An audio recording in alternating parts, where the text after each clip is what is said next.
Is your BMW key fob refusing to charge? Let's quickly troubleshoot.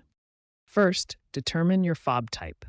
Battery powered for older models, usually pre-2015, with a CR2032 battery, or rechargeable for 2014 and newer models that charge via a slot. For battery fobs, dimmed LED lights or failure to start the car usually indicate a dead battery. Simply pry open the fob with a flathead screwdriver, replace the CR2032, ensuring correct polarity. For rechargeable fobs, if your fob isn't charging in the center console slot, a full recharge should take 15 to 30 minutes.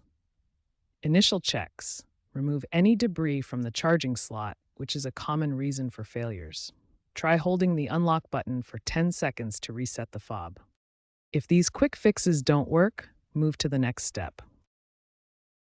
If basic solutions fail, your fob might need resyncing.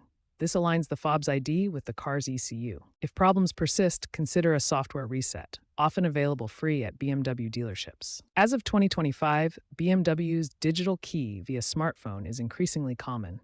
If your car supports it, set it up as a reliable backup. For persistent issues, OBD2 scanners can provide real-time battery voltage readings and identify underlying problems. Remember, many issues are preventable with annual checks and proactive battery maintenance.